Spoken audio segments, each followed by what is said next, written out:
Check, check, check. Use that other mic.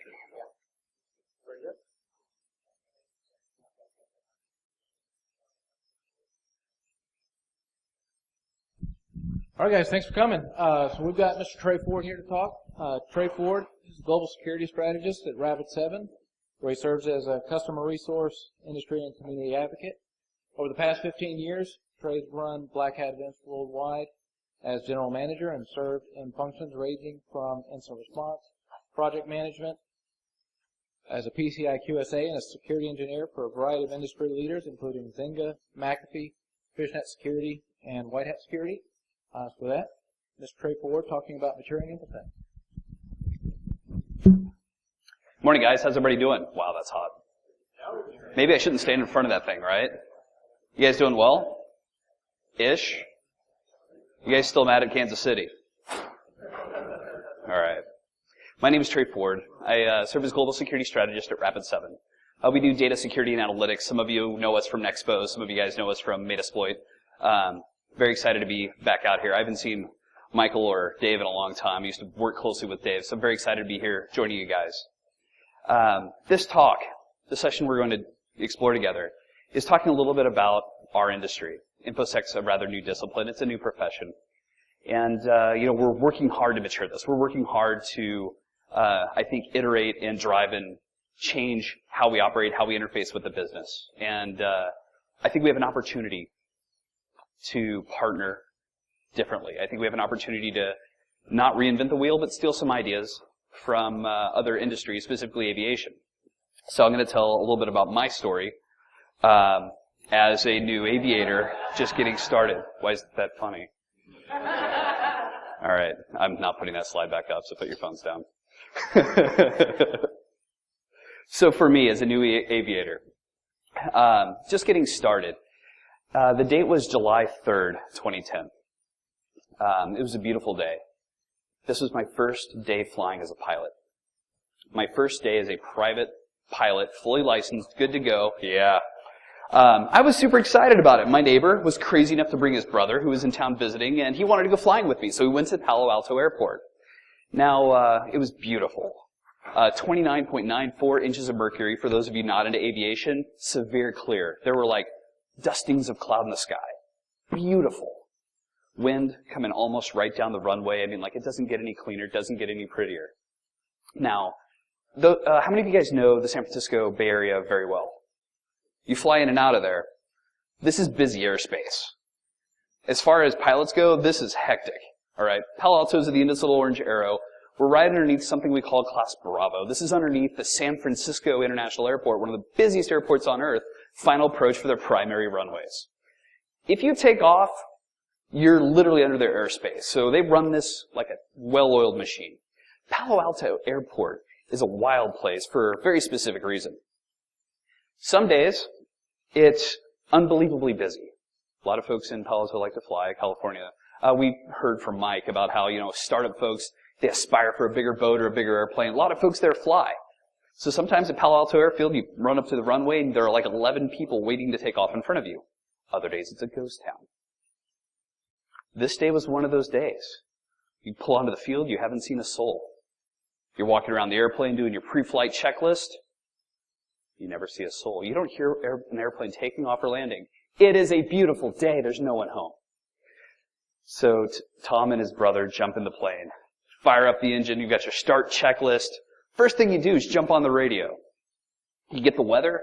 They've got this automated weather service. You write down the weather, the wind, all that stuff.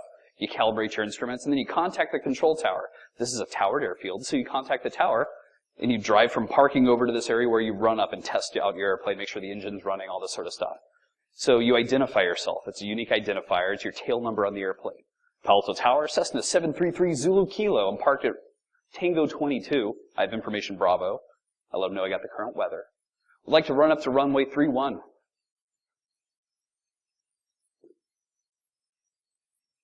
Looking at Tom. I don't want to compare an MIT grad as smart as Tom was to a puppy in the car, but man, they're so excited. I'm sitting there, I'm like, there's nobody here. Palo Alto Tower, Cessna 733 Zulu Kilo, request. So there's this really complicated workflow that takes a towered airport. When the tower is not in operation, it turns it into a untowered airport. So you just self-announce. Palo Alto traffic, Cessna 733 Zulu Kilo. I'm at Romeo 22. I'm going to taxi over to runway 31. I'm just telling people where I am. Airplanes don't come with a reverse. We can't back up if we're in, like, if you pull in front of somebody and they're facing you, you have to get out of the airplane and pull it around and turn it around. It's a really awful process. So we just talk a lot. So I run over to the run-up area. We run through the run-up checklist. Engines running beautifully. Still no airplanes. Why is nobody flying today? Gorgeous. Palo Alto Tower. I'm trying it again. Cessna 733 Zulu Kilo. It's Trey. We're ready to go. Nobody home. Gosh, that's weird. Time's a little after 5 o'clock. Clear as can be. So excited to go flying. So I switch over to CTAF, the Common Traffic Advisory Frequency. This is for everyone off of the airfield. People flying in. Palo Alto traffic, Cessna 733 Zulu Kilo. All aircraft in the airspace, please advise. There's nobody flying. Awesome. So I taxi onto the runway. I announce my position. My intent, I'm going to take off. You've flown in the pattern. You take off, you fly that racetrack, and you come back into land. I'm just going to do a quick takeoff and landing, dial in my touch, make sure I'm all squared away. I'm a little nervous. This is my first flight without my instructor, with passengers. You can't fly passengers without an instructor until you're a fully licensed pilot. It's my first day. I'm so excited. Add the throttle. We're accelerating. Everything becomes effective. My control surfaces are deflecting. Takeoff smooth. It was smooth. Climbing up. Palo Alto traffic. Cessna 733 Zulu Kilo. Turning downwind. Announce my way through the pattern. I come back into land. My cell phone starts to ring. I'm on short final. This means I'm getting low. You get nervous when things low. When the planet gets close, things are happening. Things are getting real. You know, everyone talks about how the plane landing was. How was your flight? Rough landing. Always about the landing. We all care about the landing. Getting down short final, my phone rings. I pull out my cell phone. I hand it to Tom. This is crew resource management. It's a thing. I hand it to my partner, Tom. Tom answers the phone. Trey, it's for you.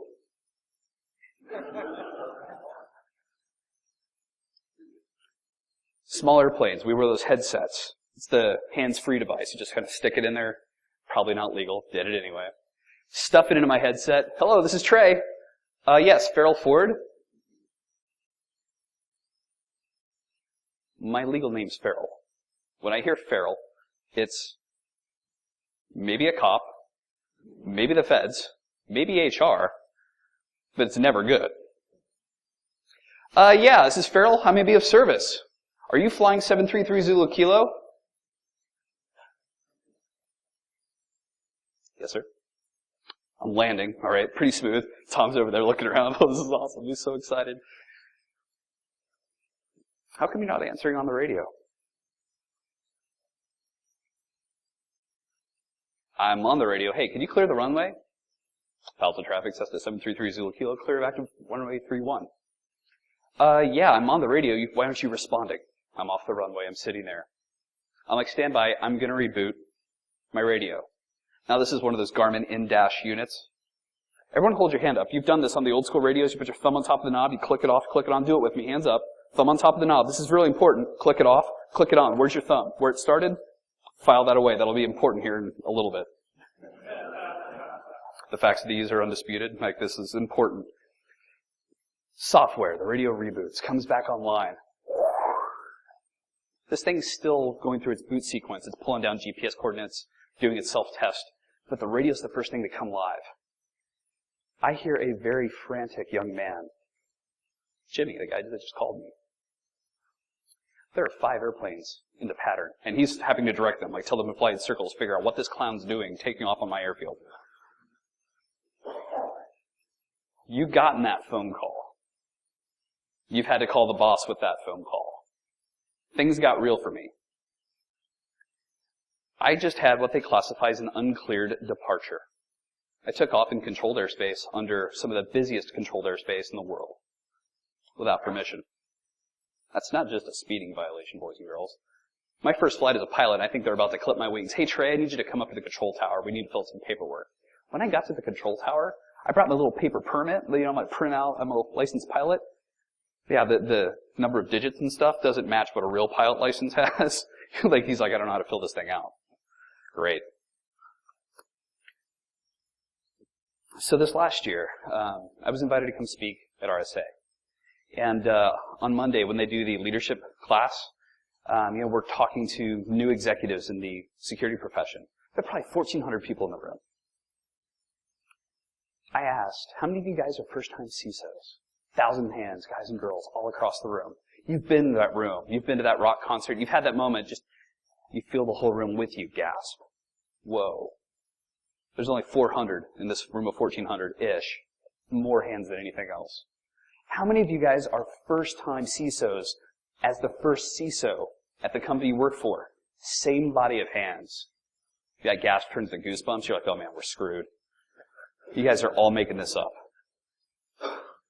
Maturing the profession, when we start looking forward into what we're trying to achieve, brings two words to mind, wise and prescient. Wisdom, something that I think Mike was talking about in the keynote today, is this notion of living with experience. The same way that you respond, not react, right? And prescient, when executed flawlessly, is to have foreseen an event coming. You rehearsed. Practice. You must practice. Mike was dead on.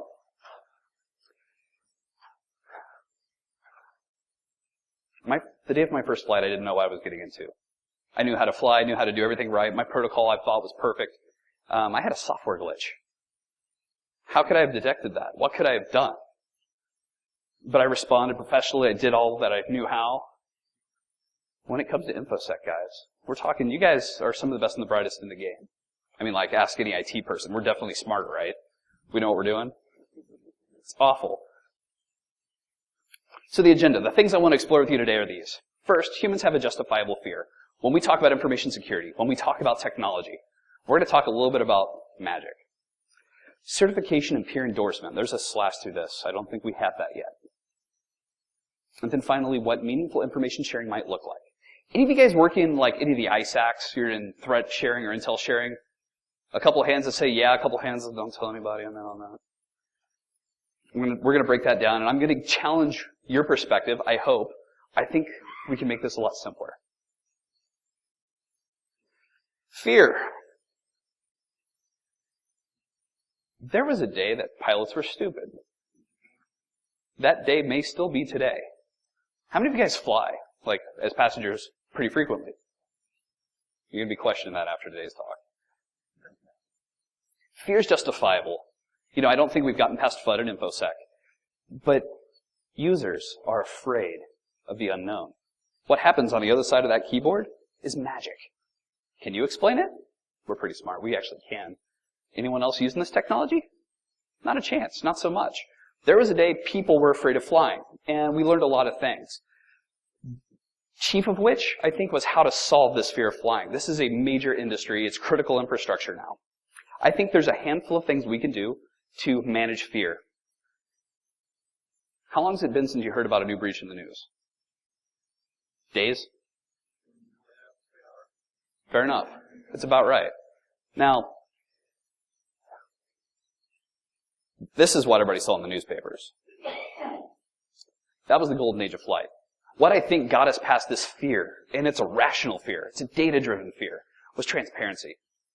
You guys are familiar with the NTSB, the National Traffic Safety Board. You guys all live in Texas, most of you? All right. How far do you have to drive on a highway before you see that sign saying how many deaths there have been on the highways this year? This is Houston. I don't drive around here, but your roads suck.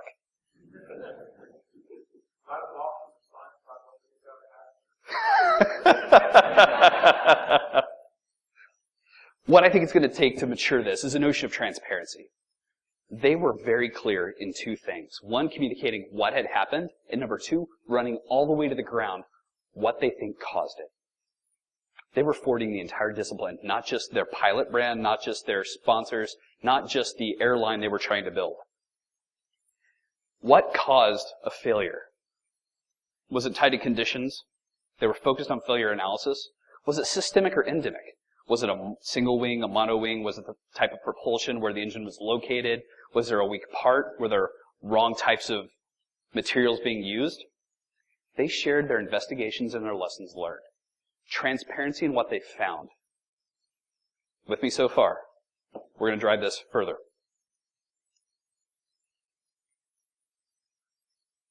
Really? I've got it on this screen, not that screen. Let's go there. Computers are hard. You guys all buy cars.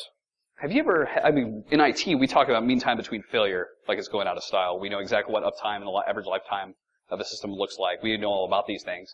Maybe not that now that we're cloudy technology people. Have you had this discussion about a car? What's the average lifetime of the car, the runtime? What's the service interval? We talk about it, but not nearly as much, right? Doesn't really happen. Have you ever read the end user license agreement that comes with your car? I'm serious. I hope Charlie Miller did.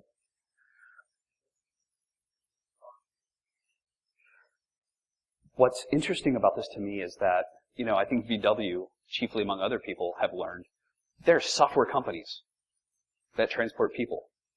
BMW's known this for a long time. They've been writing software for the longest time, and they know they're building technology, machines that move people.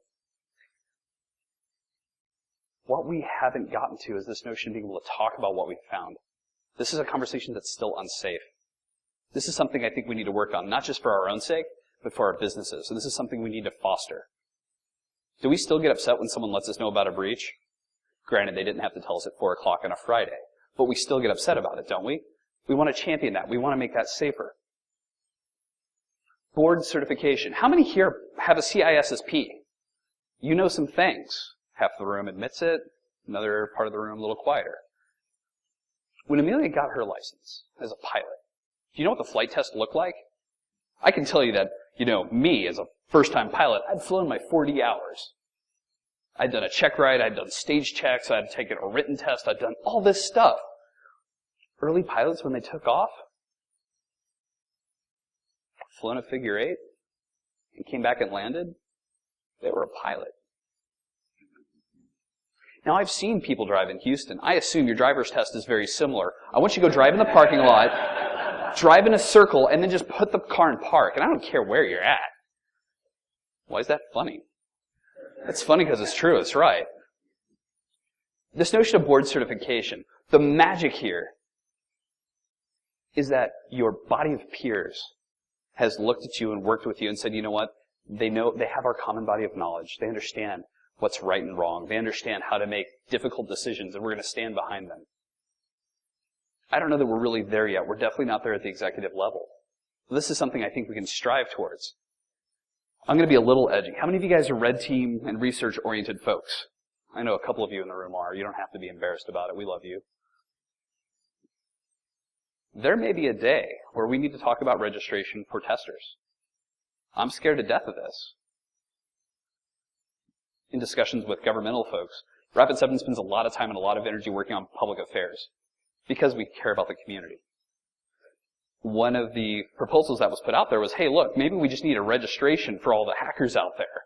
I'm like using small words. Are you like a Marvel or DC Comics fan? Like Registry of the Mutants? Ring any bells with you? Does that sound like a really good idea?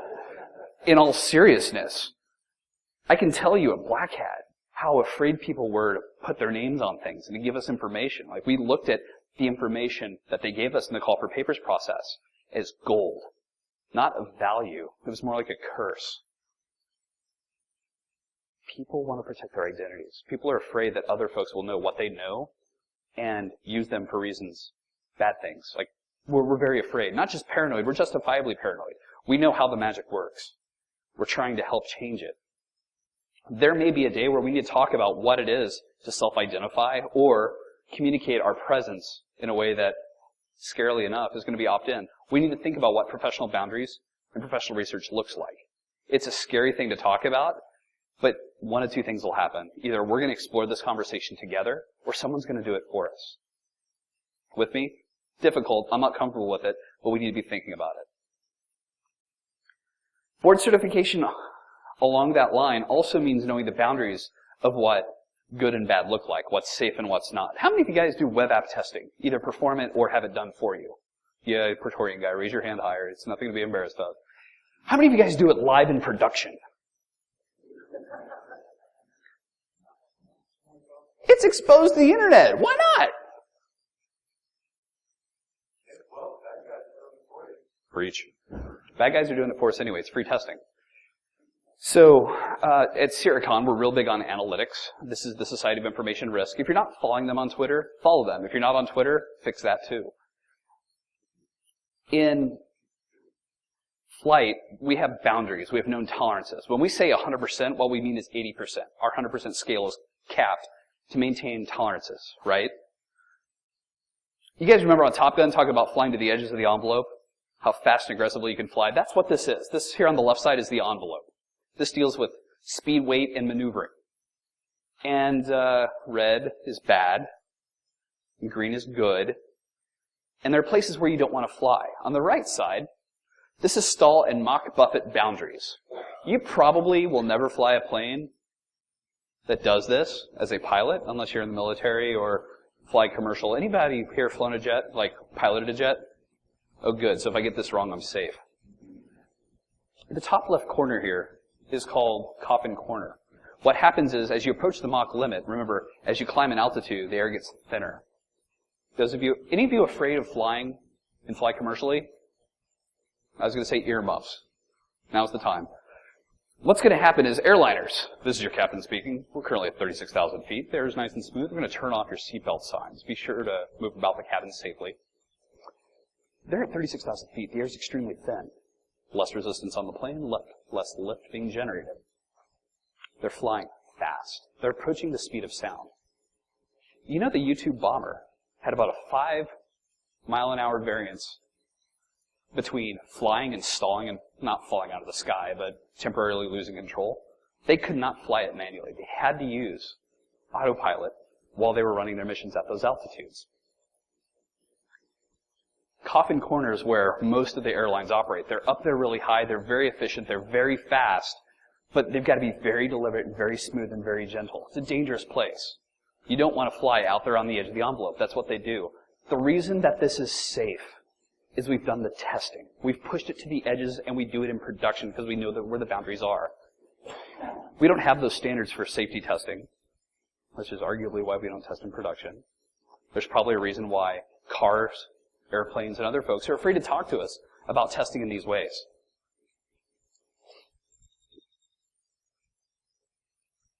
So what happens when what we know hits the boundary? What happens when we go to the edge? You guys have gotten this phone call too. Everyone gets that call. Target, Home Depot, Sony Pictures. I ask you, how many of you guys work in PCI? You have some relationship in some way, shape, or form to credit card data, or you test for it. All of us do in some way, shape, or form, or some other regulation. The breaches that affect those things, that hit the newspapers, what do you really know? What do you really know about those breaches? Is anyone in this room dumb enough to have to talk to the press about what happens? Can I explain how this works? So you remember, you heard in the news that Sony Pictures had a domain admin account compromised, and that's how they got all the machines. Changed all their backgrounds, all their screensavers, did all this stuff, right? You remember that. That's a fact. I pulled that out of my rear. That was me. Here's how this works. There's two categories of people that talk to the press on this. People that are chasing the press and want to make a name for themselves. I hope that's not me. The second is, it's your job to do press response and try to help pull the hyperbole out and try to have a conversation in a meaningful way. The press comes and says, listen, here's what we know to be true. What does this mean? So you tell me that all the screensavers, not some of them or in certain networks, all the screensavers and all the backgrounds across the entire organization got changed. That sounds like some pretty sophisticated malware. Is that where your head went? Unless a GPO maybe is malware. So that was my best guess. So that's how the conversation goes. You know, it might be this, it might be that. I think it might have been a GPO. If it was that uniform and it touched everybody, it was probably a GPO, but I can't be sure. There's always more data. Now, we all question ourselves. Like, we will argue till we're blue in the face when someone's wrong on the internet, but we will question ourselves endlessly because we always want more data. The way that it works in the press is they take your best guess, and you've seen it on TV. Tonight at 7, cybersecurity expert confirms that. It's a scary process, but this is what we know. What about this one? You guys heard about this? When Han Solo crashed the Millennium Falcon at the golf course in Orange County? Maybe that was better. You heard about this. Anybody know what happened here? Anybody into planes here? A few of you. You guys know what happened. So what happens differently in aviation? The National Traffic Safety Board, the aircraft crash response team goes out and does an immediate analysis. They go and collect all this data, and they come out with an initial statement. Here's what we know. This is what came out. It looks like this, but basically we know that the pilot took off, encountered an engine failure at this altitude, at this bearing, about this speed. Pilot performed these steps, communicated this. Here's the radio transcript, and then crash landed on the airfield. We're trying to fix the Millennium Falcon. We're going to get it back to running. Here's where we're at. This is what we know. The facts of the matter are these. They are undisputed. But we have an idea. How many of you guys 2 years ago, Thanksgiving, were stranded or your holiday travel was thrown off because of the South Korean airline crash at San Francisco International Airport? You guys remember that one? Everybody in the room. Really simple. If you're coming in short of the runway, what do? You push the gas, right? Accelerate just a little bit more. Root cause and what it took to run that all the way to the ground and figure out exactly how and why that mistake happened? Different conversation. But man, wouldn't you just love to know exactly what's happening when other companies get breached? I mean, remember, you're reading the news. Someone's pontificating. Someone talked to a pontiff and came back and discussed what they thought happened. Sometimes we get asked to push things under the rug. Sometimes we're asked to help put together a story. I don't think we should help the attacker in any way. I don't think we should help the attacker raise their return on investment. They spent money or time or energy building malware, acquiring exploits, and practicing and testing them against environments. They're doing things. Now, classic information sharing probably follows a spectrum like this. Sorry for the eye chart. Please don't take notes or pictures. We'll post it. This is a spectrum, right? Simple IP addresses. Depending on what country you're from, you might consider that PHI. I think it's pretty nominal. People's IP addresses change. This runs up all the way through domain. Then it jumps up to more sensitive levels like log entries, and I know what your behaviors were. This goes all the way up to network logs and proxy logs. I know what you're surfing. I know what your chat session looked like. I know what your email looked like. It gets all the way down to forensic images. On this spectrum, some of it's sensitive, and it gets increasingly scary.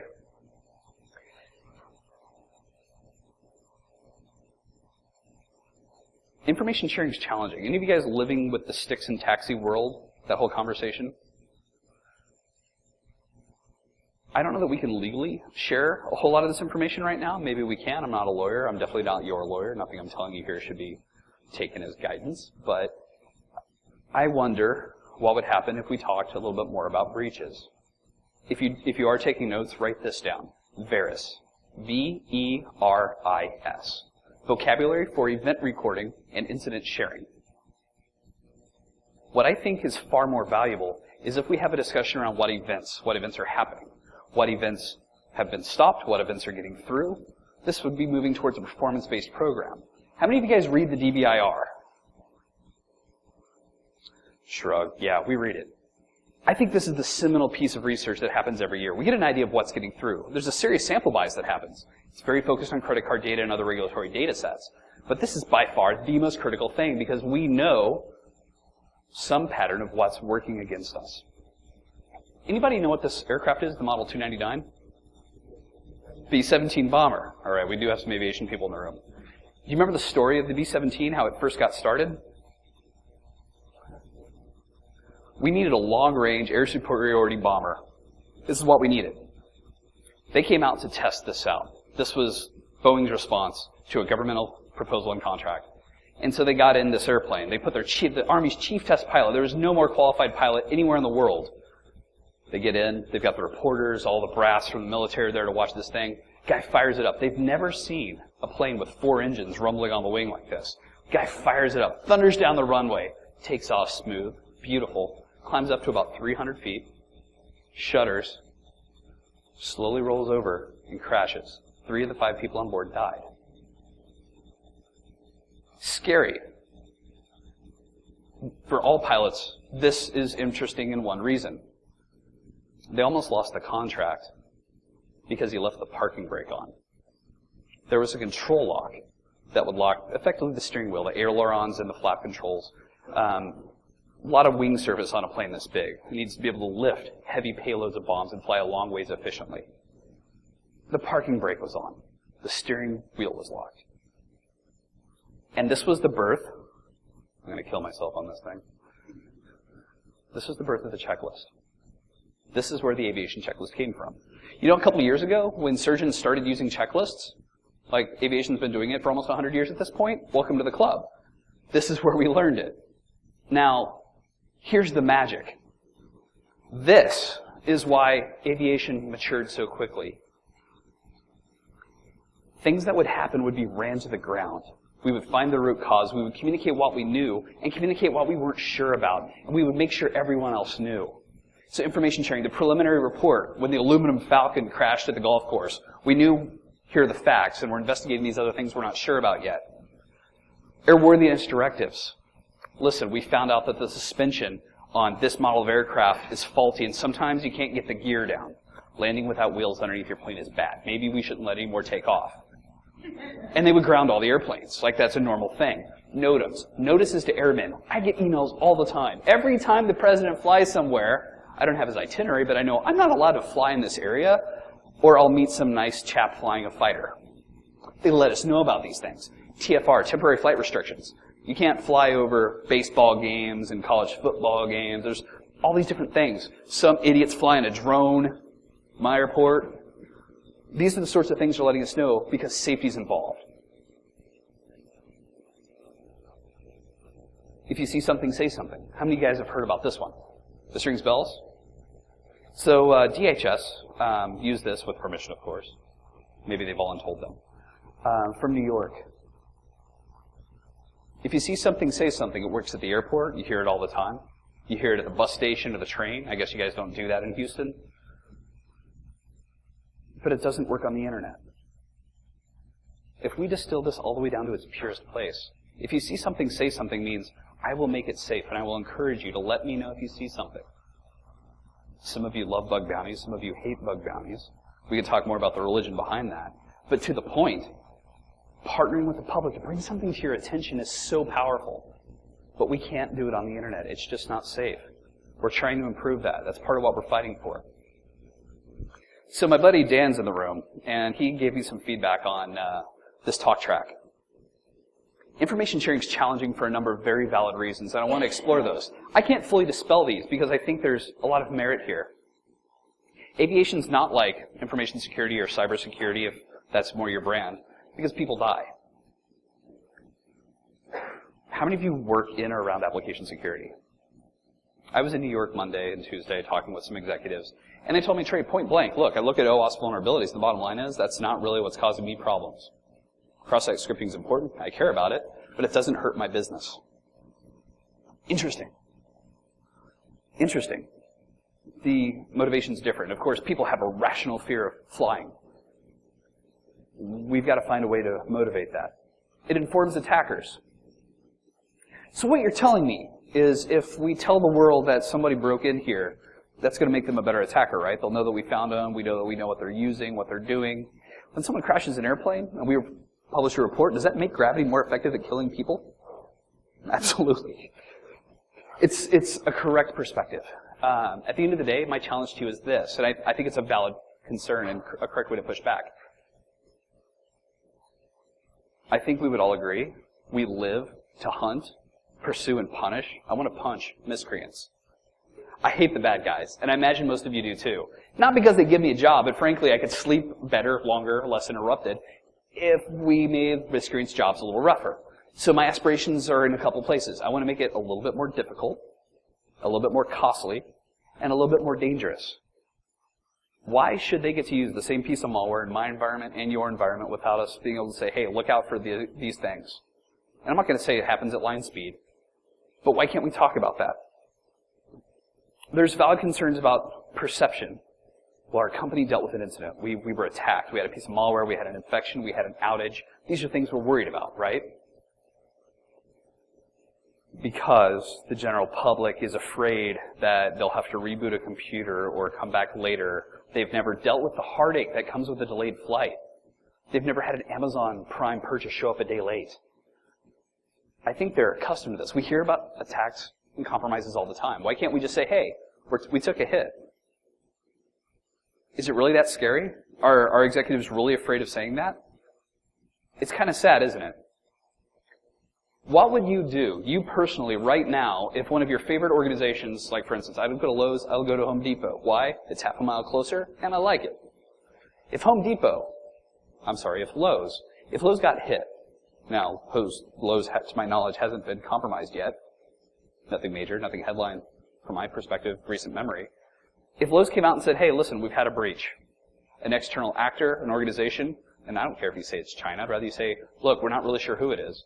They broke in, they were targeting these systems. They were more interested in our credit application process than credit card numbers. We identified it, we stopped it at 3 stores before it moved any further. Those people that have been affected have already been contacted. We've communicated this to everyone that we know and other firms that use the same services we do, the same technology stack. The vendors have been notified. These actors took these actions. This is A4. This is under Verus. This is what their JSON is structured with. 4 A's. If you're writing stuff down, write this down. Actors take actions. Assets have security attributes. So 4 A's. Actors, actions, assets, attributes. If they communicated that with some degree of confidence and just said, look, we don't know these other pieces. We don't really know what they got out with. We know they touched these records. I would not blink to continue shopping there. They're fighting a good fight. They took it on the chin. They're still at it. I think that'd be amazing, and I would vote with my money. That's what I think we could get to. If we are able to communicate what's happening, what's being stopped, and what's getting through with confidence, and we could share this information, and we could learn from each other in this way, I think we could change how we prioritize and how we drive security. I think aside from crying in a beer with friends at conferences, looking at the DBIR is one of our key places to say, look, other companies wrestle with these things, and we've learned these lessons from other people. If we could get to this place where we could share this, we could move to performance-based security. Listen, compliance guy, look, I know you just got out of college and you still know it all. And I'm really glad you're here to tell me how to do my job better that I've been doing for 15 years. And, I love that flavor of antivirus, but we're not going to run it. What we're seeing in our environment, they're targeting this. This is what we've not maintained a healthy level of control on, and we're going to pour our energy and our resources and our money over here. I don't know, pick whatever control set that is. And we move to performance-based security. I know this is aspirational. I know this is slightly out of reach, but this is the direction I want to look towards. Pilots religiously read crash reports. When Han Solo crashed his airplane, every pilot looked. When the South Korean airliner fell short of the runway at SFO, every pilot learned. Every one of us. Anytime someone flying an M-20C Mooney, the same plane I fly, has an incident or an issue, I read and I learn. And I know that piston 3 runs a little hot.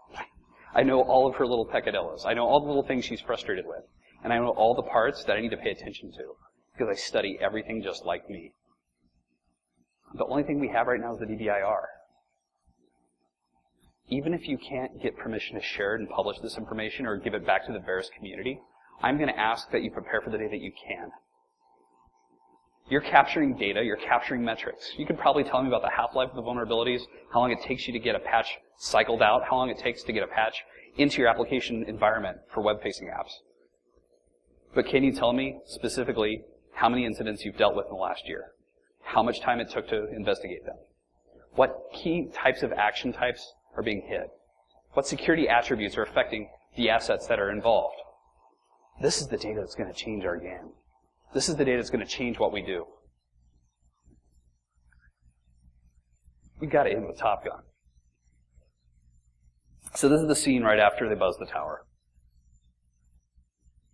The question on the table was, if we got called into battle today, would you want them with you? I had to go talk to someone at the FSDO, the Flight Standards District Office. It has a really boring governmental name. So there were 2 phone calls that happened right after I talked to the control tower. First, listen, you're going to get a phone call from the airport manager. You might want to call and introduce yourself. Leave her a message. You've had this phone call. And you were as polite as you could be.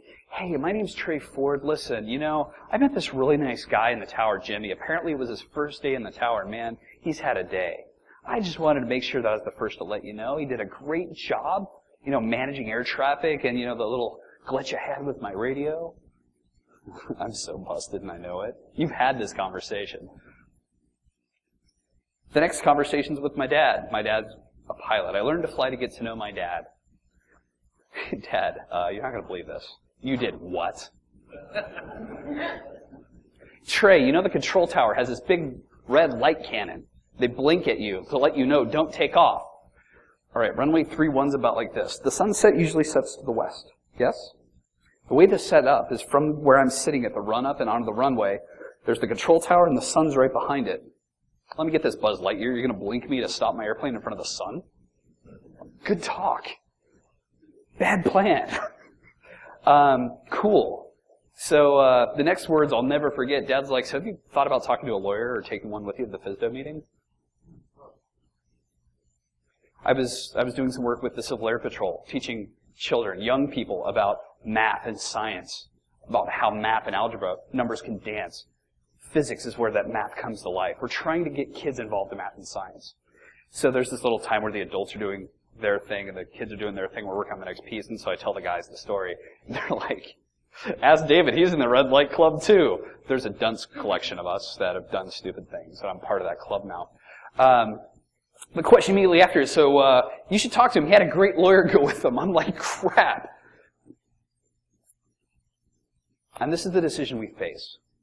While you have the decision to determine how you encode and capture data and what metrics you're reporting and how you're driving metrics to mature your program, and make no mistake about it, our job is decision support. We don't tell IT what to do. We influence them. The metrics we report are engines, not cameras. We're not telling people what to do or capturing them doing good and bad. The metrics we provide are engines. Kelvin said, you can't improve something if you don't measure it. As you measure things, people teach to the test. People work to the measurement. You're going to drive activity. I challenge you to try to adopt Varus. Look for ways to use it. Look for ways to start tracking what actions are being taken. What attributes are being affected on your assets. Think about that. I go in to talk to the FSDO. I didn't take a lawyer. I walk in. There's one guy, Mr. Smith. And he had a couple buddies, and I walk in, there's a little recorder on the table. I'm like, are you kidding me? I'm looking for a camera. There had to have been one. I'm not sure I saw it. So, we'd like to discuss a report we got on 03 July 2010, 1645, Palo Alto Airfield. That's there. So we talked through it. I'm like, listen, I'm going to pay this forward because I believe I'm part of something bigger, and I want to support this. I know the lessons I'm going to learn here and the mistakes I've made, if we capture these effectively, are going to improve the rest of the flight system. It's going to affect other pilots. It'll affect decisions on airspace, on education, on checklists. I'm not saying I'm holy. I'm not saying I did the right thing. It was probably pretty stupid not to take a lawyer, but the facts of the matter are these, and they aren't disputed. Here's what I did. Here's my decision-making process. Did you know they put secondary radios in airplanes? Thank you so much for joining me this morning. It's been a pleasure to be here. If you've got questions, I'll take them out. Yes, sir.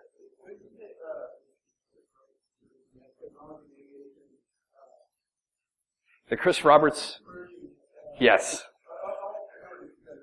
I'm intimately aware of what the Chris Roberts situation. So this was the hacker on an airplane, flying an airplane sideways and performing live testing with souls on the airplane. Laughably, it's a philosophical question, and I would love to take that further offline. I'm not going to do that certain ways. Being recorded, my boss will hear about it. Very pointedly, there's a time to have permission to do testing. I believe that technology does need a level of scrutiny. I believe that software, anything powered by software, was written by a human, as it turns out. Humans make mistakes. In aviation, we believe in mistakes. We talk about human error. The vast majority of crashes happen because of human error. I believe we need to make the discovery and the existence of those errors okay, and we need to move very, very quickly to contain those. The Chris Roberts situation was challenging in a lot of ways, and I think there are probably better ways to explore that. And the technology perspective? Yeah. Very pointedly, as a pilot, we rely on a lot of systems. There's ACARs for the big guys, communicating with the ground for clearances, routing, weight and balance, arrival, that kind of information. There's, what am I looking for? I'm fumbling a word. This happens on stage. George, autopilot. Autopilot's actually software. All these things are software. And there are decisions being made on my behalf. As pilot in command, it's my duty to contain or limit or eliminate systems that are influencing the aircraft. And in the vast majority of systems, most vast majority of aircraft, it is fully separated. Bottom line is, as an attacker, as a researcher tinkering with a system, you don't know if that system does have full separation, or if a pilot does have the full ability. We need to be very considerate when we think about those things. We can't make those assumptions. Sir?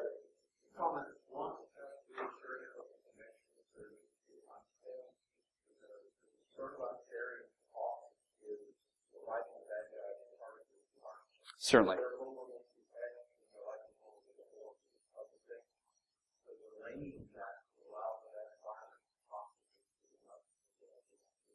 Sure. The other problem, I love a lot of your analysis, the problem that we face today is engineering. Build even a part for an airplane. Or build a building or a bridge or anything critical infrastructure in the rest of the world. You've got levels and levels of engineering, testing, regulation, people building tree houses for neighborhoods. Right. Without codes and permits. But by God, we can have a 17-year-old write the software that becomes part of the internet critical infrastructure. That's right. That has not gone through even the shadow of any of that. Now, the moment we start doing that, we're going to run into handcuffs on innovation. Sure. And that's the reason why it hasn't. But at some point in time, we need to figure out how to apply engineering, true engineering, to software development. I couldn't agree more. So the first part of the question, dealing with timeline, how long do we have? We're over time.